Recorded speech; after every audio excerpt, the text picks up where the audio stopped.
parenting is a work. In fact, it's hard work. I tell people anytime I'm taking parenting class that if you don't have time for them, don't bring them forth because it's real work. Imagine me having 3 dyslexia children. In fact, within 1996 and 2003, I didn't go out there to work. I have to be working from home so that I will have time for these children. To be a parent, you don't have to be greedy. If you are greedy, you cannot train them. You won't have time for them. If all what you are looking for is money, money, money. And people say this, I'm working because of them. Right. No, you're not doing it for them. You're doing it for yourself. Because if care is not taking this same money that you are looking for, if you are not careful, you will spend the same money to correct them in future. I'm sorry, it's not, you can't correct them. So at times you'll not be able to correct them because you cannot bend them again, you can only break them. So be patient with them, don't shout on them. Give word to their expression. Give word to their expression. Give their expression, give it word. There's a galaxy here. Please help us mute your phone. Thank you. Number 1, I said, for effective parenting, start with a positive attitude. Number 2, be patient with them. Be patient with them. It's not every time that you need to shout. It's not every time that you need to. No. They are not animals. They are children. They are human beings like you. Number 3, don't yell on them. Don't shout, but rather give their expression, give their attitude, give it a word.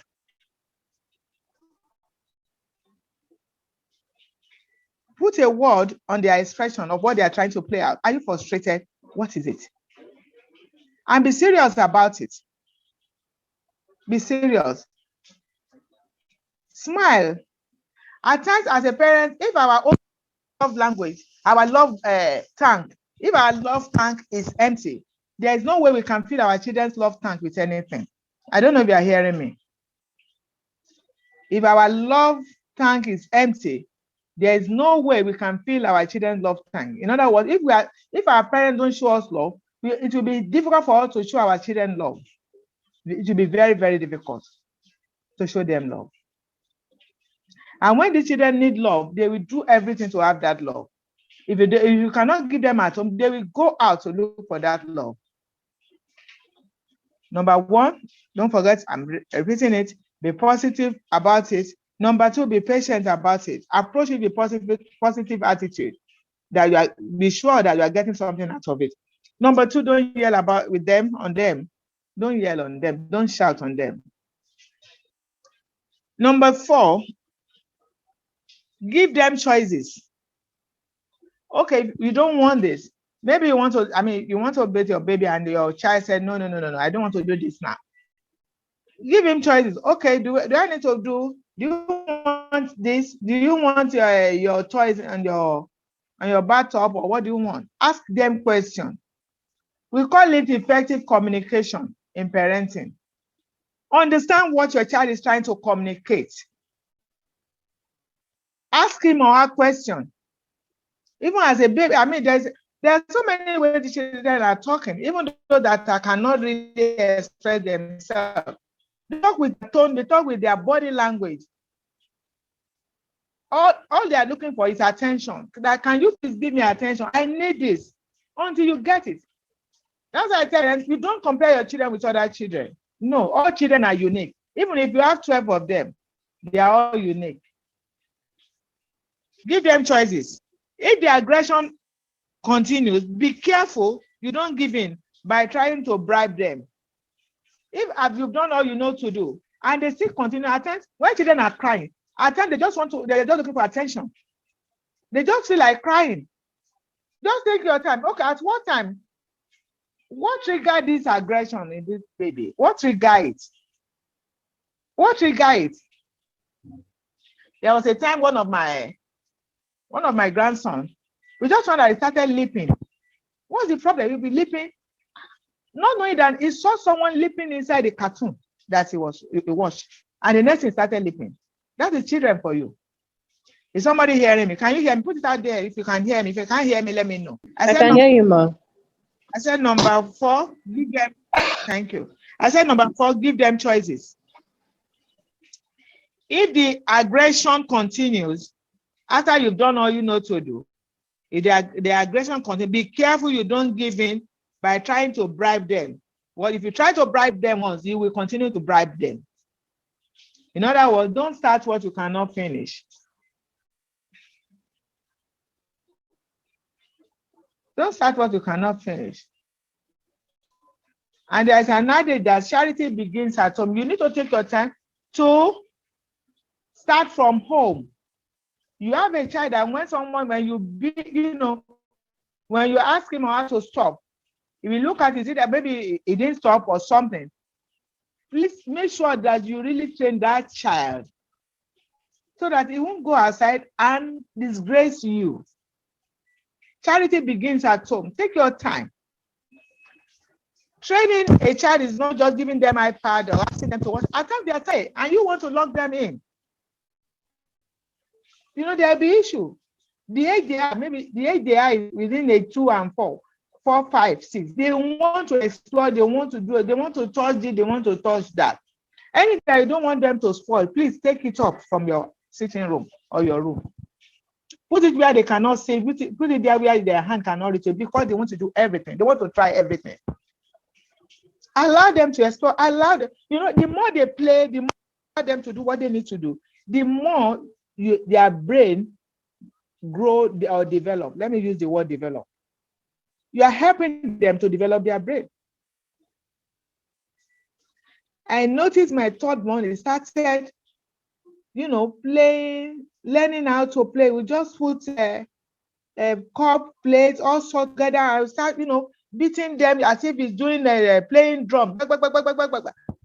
Anything you want him to disturb, you just allow him to go and carry all this. He was playing. To the glory of God today, mention any band that he has not played for in this Nigeria, even outside Nigeria.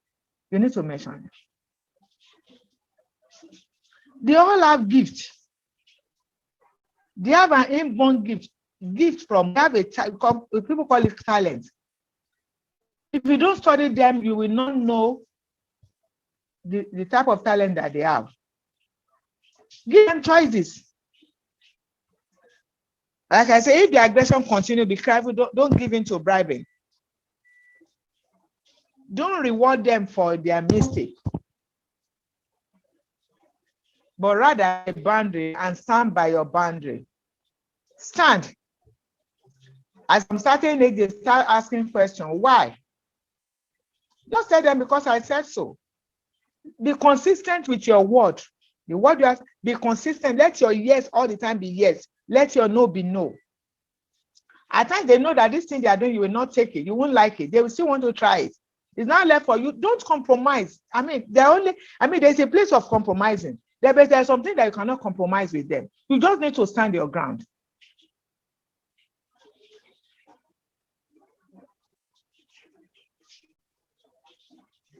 Number 5, you set limits.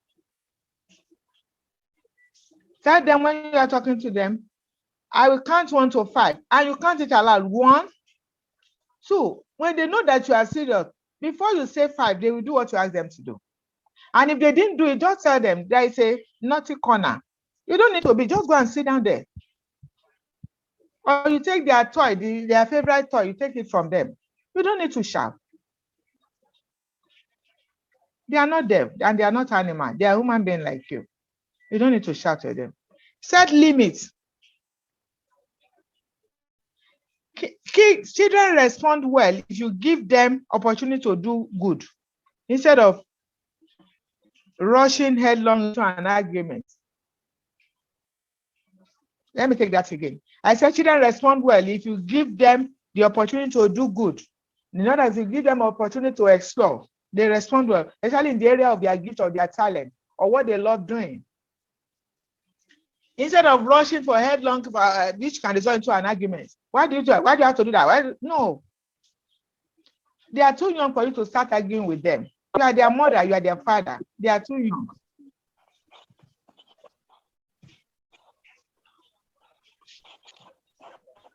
So when you allow them, give them opportunity to do good or to explore or anything, you do know what you are doing. You are setting a stage for them to turn things around on their own terms, and not only that, you are preparing them for the world.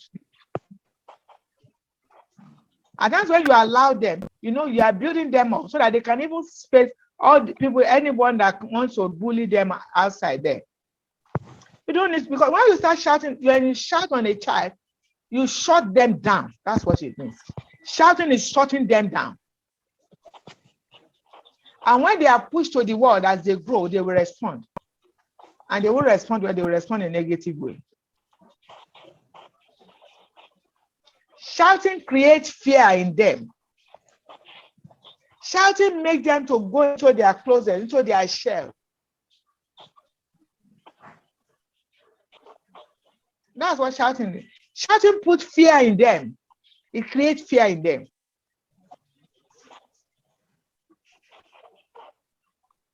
They are not robots. Don't shout on them. Allow them. Don't take your time to study them. Give them time for everything. There must be a conversation with your children from age 5 upward. You must be having a conversation with them. When you're having a conversation with them, do you know what you are doing for them? You are impacting them with wisdom, and you are helping them to develop their brain. That's what you are doing for them. Don't shut them down. When you shut a child down, or when you shut them down, you kill something inside of them. There's something unique about them. You are killing that thing inside of them when you are shouting on them.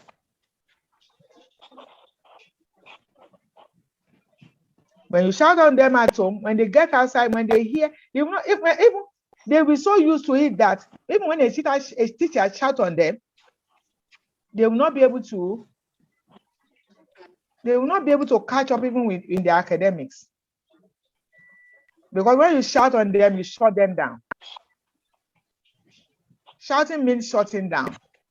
That's what I want to take. Somebody put it outside there. Put it on the chat for me. Shouting means shutting down to children. When you shout on them, you are asking them to shut down, and you are shutting them down.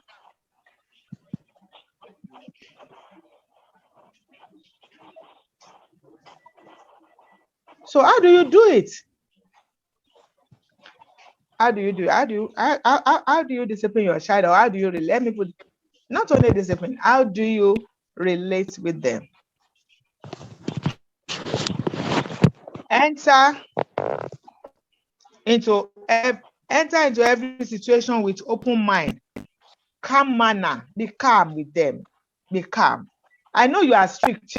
You cannot relate with them the way your parents relate with you. It doesn't work at this 21st century. It cannot work. You want to train them the way you are being trained? Your daddy is a disciplinarian, your mom the same thing, even yourself. It doesn't work with the children like that. It can't work. That's the truth. Don't shouting on them, shouting them down or shouting them down. You are turning them into a zombie, which you will not like in the future. If your children is getting out of control, start with open communication and give them opportunity to respond kindly. And remember this: it is okay to step away from a situation if you feel your own emotion is starting to bubble over. When you start getting angry, it's okay for you just to step away. Just leave them. Just ignore them for that period. Instead of you reacting, it's better you respond.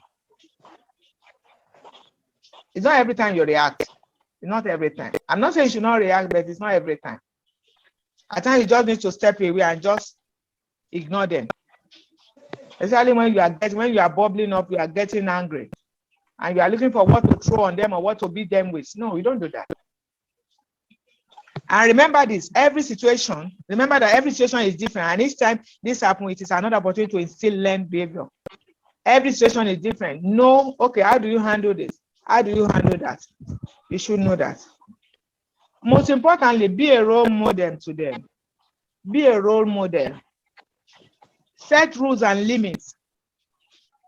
Set a rule and limit that can enforce consistency even among your nanny. Let me take that again. I know some of us have caretakers and we have nannies. Set rules and limits that can enforce consistency. Not that you will be saying one thing and your nanny or your mother-in-law or whoever is saying something else. And first, that's why I said that at times, even in parenting, you must set a boundary. Don't allow anyone to hit your child. But if your nanny or your caretaker see you hitting them, when you are not there, they will hit them more. And they will tell them not to tell you. They will threaten them not to tell you.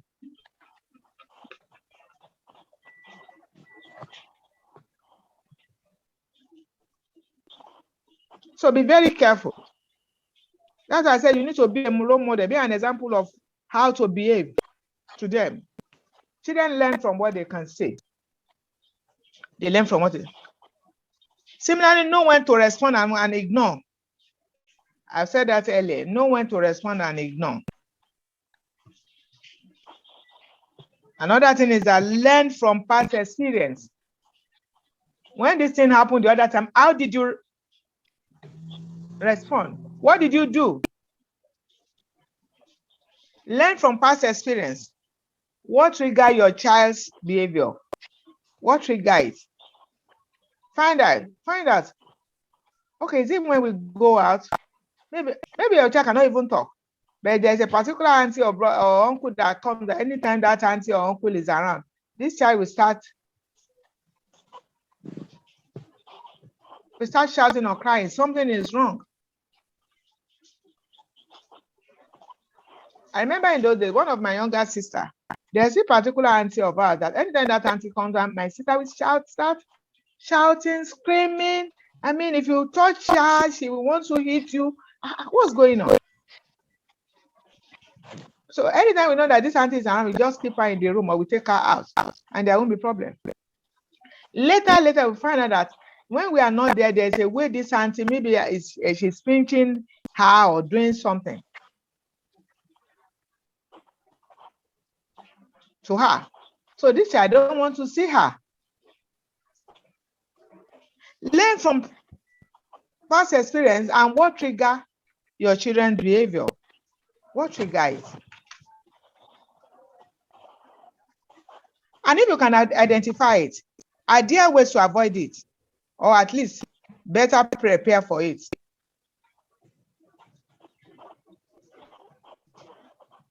And to round up this afternoon, before I start answering the questions, I have so many questions at hand that I need to. If you have a question, please, you can send your question. You can put your question on the chat there. Make sure that your child knows what the consequence will be if they don't comply with your request. Make sure your child knows what the consequence will be if they don't comply with your request. Make sure your child knows the consequence, what the consequence will be if they don't comply with your request. And I've said it, let me just repeat it again. So discipline them, take away their favorite toy, or ask them to go into a corner, a timeout. Just tell them, enter your room and just be there for the next 15 minutes and tell them why you are doing what you are doing. Because hitting a child, beating a child, it increases their aggression. And when a child knows that there's a particular thing that they will do to annoy you, they will keep on doing it. That's children. They know how to manipulate. They are very good in manipulation. Children are very good in manipulation. So I'm going to stop there today. If there is any question, please let me have the question and answer. By the grace of God, I can answer the question. Any question?